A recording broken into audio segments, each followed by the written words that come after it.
In the tranquil town of Sandusky, Ohio, a chilling crime scene was set in 2017, one that would shake the community to its core.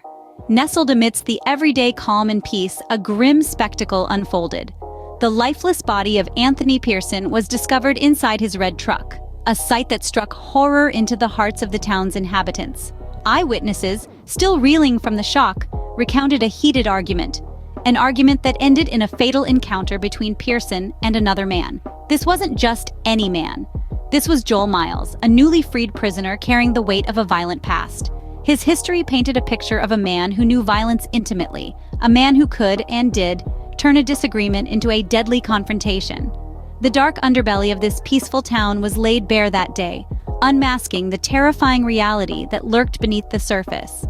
The man at the center of this horrifying scene was Joel Miles, a recently released prisoner with a history of violence. As police began their investigation, a tangled web of lies and deception started to unravel. At the epicenter of this complex web was Amy, Joel's fiancée. Initially, Amy was the protective partner, trying to shield Joel from the accusing fingers of the law. But as the pressure mounted, she crumbled, revealing the truth she had tried so hard to conceal. The truth was a twisted tale, one of misplaced anger and mistaken identity. Joel, driven by a misguided sense of justice, had intended to confront Lester. He believed Lester was the puppet master, pulling Amy's strings and leading her down a path of drug abuse. But in a tragic twist of fate, his rage found the wrong target. Anthony Pearson, an innocent man caught up in a deadly game he didn't even know he was playing. But the lies didn't stop there. Joel, in a desperate bid to salvage his freedom, tried to plead his innocence. He painted a picture of himself as a victim, but the evidence told a different story. Eyewitness accounts, phone records, and a series of inconsistent alibis all pointed to one chilling fact. Joel was the killer. Despite his desperate attempts to plead innocence, the overwhelming evidence against Joel was impossible to ignore. The truth, like a relentless detective, had doggedly pursued the facts until it had cornered the guilty party. And in this case, the guilty party was Joel Miles. Faced with aggressive interrogation, Joel's admissions further linked him to the crime. He had a history of violence, was a self-admitted drug dealer, and possessed a firearm.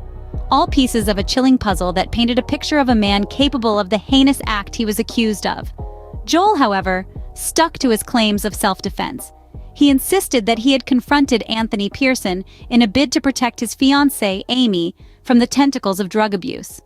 A noble cause, perhaps, but the jury wasn't convinced. The evidence against him was simply too overwhelming.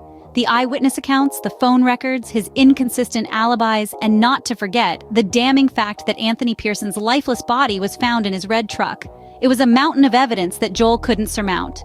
And so the jury saw through his deceit. The self-defense claim crumbled under the weight of the evidence stacked against him. The verdict was unanimous. Joel Miles was guilty of taking Anthony Pearson's life. The sentence was handed down, 49 years in prison, almost half a century. A heavy price to pay for a life lost and a community scarred. Joel Miles, a man consumed by his own demons, was found guilty and sentenced to a lengthy term in prison. His fate serves as a grim reminder that in the world of crime, the truth has a way of surfacing, no matter how deeply it's buried.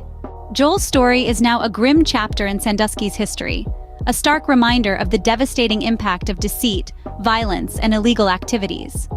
The once tranquil town was shaken to its core, forever marred by the chilling crime that unfolded within its boundaries. The community was left grappling with the harsh reality of the dark underbelly of their seemingly peaceful society. As the dust settled, the residents of Sandusky were forced to confront the uncomfortable truth. A man they once knew, Joel Miles, was now a convicted murderer. His web of lies, initially so intricate and deceiving, had ultimately led to his downfall.